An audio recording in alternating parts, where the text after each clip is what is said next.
Alright, let's jump into game 1 here. Right here. Oh, hold on. Let's rename it to Dreadsteed. There we go. Alright, let's play some Dreadsteed. Really good matchups are things like Control Warrior, because the Dreadsteed just grind them out. Aggro Shaman's pretty decent too, because we can just heal a lot. Bad matchups are things like Druid or combo decks, so hopefully we don't see too many of those. I haven't seen too many Druids lately. Paladin, probably Secrets Paladin. Murlocs is a really hard matchup for us, but Secrets Paladin is doable. It depends on our hand. Shadowflame and Nether are good, but we need to set up for them. I'll just keep Void Caller because it's a good 4-drop, and if we draw a good demon that we can pull, that's really strong. No early game plays yet, but hopefully we can tap into one. And Shadowflame's a little bit worse than this deck because we don't play Molten as the recovery mechanism because we're doing stuff with Dreadsteeds, but let's see if we can win. Probably turn on Secret. Yep. Classic. There's one Dreadsteed. Dreadsteed's pretty good in this matchup too. It's not fantastic, but it's not terrible. And then we can play Void Caller and it'll pull a Dreadsteed, which is really strong. And obviously if we get Rivendare and we make like 4 Dreadsteeds, we just win. But even just having the one is decent. We're just going to Demon Wrath here straight up because we don't want the Juggler dealing early damage to us. Next turn we're just slamming the Void Caller no matter what. And then we can like Implosion Coil, we can Loatheb, and then we get the Dreadsteed. And Secret's Paladin actually has no way to deal with Dreadsteed unless they randomly run an Owl for some reason, which most of them don't.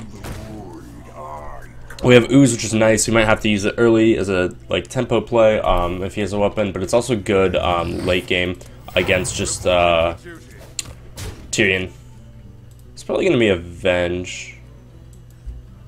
I think we pop Divine Shield first. Oh wow, it's Noble Sack. Okay, that's fine. Let's go ahead and coil this. We could play Loatheb this turn, but I just want to wait. And then hopefully we don't roll a 2, but you know, 3 is average, so gonna get there. This is pretty solid. We have board control. We might not pull the Dreadsteed now, we might pull this. I'd rather pull the Dreadsteed just because it's more value.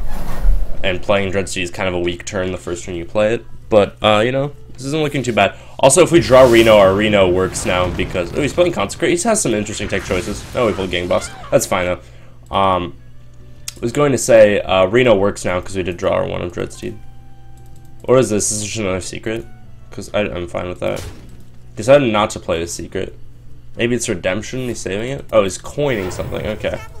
Coin Juggler. That's interesting because we just gotta. Huh. All right. Well, let's tap because we want to look for like specific answers like BGH if he has Challenger. Let's do that. We have Siphon for Challenger, so it's mostly fine. But you know, BGH is more efficient if it does work out that way. And now we have the Immortal Dreadsteed to just constantly generate us value. There's a Challenger, but it's fine. Might trade like this. Only 3 secrets. That's pretty good for us. So we're probably gonna go ahead and siphon this. I can actually clear the mini bot as well, unless Avenge hits the mini bot. But that might change our line of play.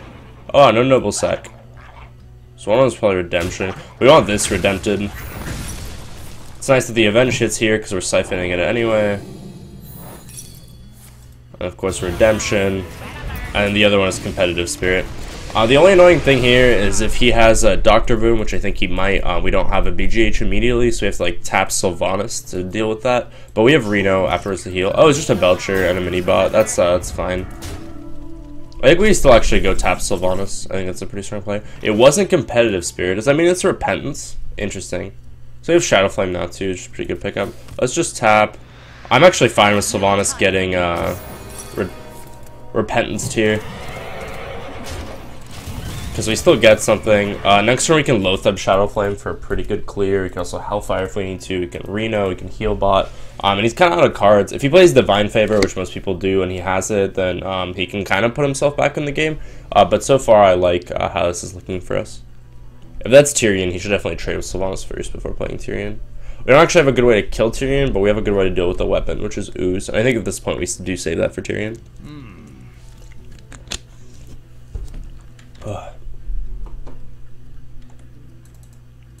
Maybe he's gonna muster. Yeah, he's gonna try to give us he's gonna try to give us a 1/1 with this, but that's actually fine because that also makes him overcommit to the board, so our board wipes do more. So really, it's not that big of a problem, and we're lucky anyway. That's ridiculously lucky. I'm not gonna lie. I think we actually go for Hellfire here rather than Shadow Flame, because Shadow Flame will be stronger later. We could be greedy with the MC tech, but there's no reason to be. Let's attack with these two.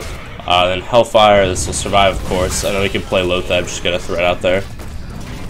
And you know, we're pretty far ahead now. So I think this will be a win for us. Obviously, no reason to count our eggs before they hatch, or whatever the saying is, but... So that's a Tyrion. We have the Ooze, now we just need a good way to kill it. Really, we just need like one attack buff from Peddler, or something like that.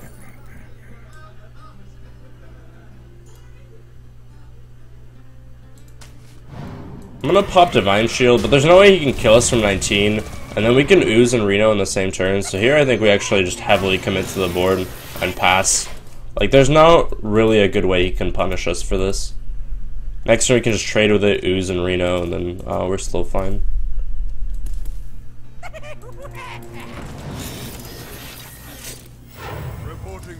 That's fine. If he clears here and then we trade something, we could actually try to be greedy with MC Tech, but that's too much mana. I'd rather just trade everything and then go. There's an Owl, actually, but I think we want to save our Owl for something else because we do have the Ooze. Or we could save our Ooze. No, I'll just save the Owl. Let's go ahead and make some logical trades here. Again, could MC Tech, but I'm not going to go for it. He's going to come back. Could trade like this. Do this. Honestly, I think we just go face with this. And then we can tap before doing this. Let's go ahead and do that.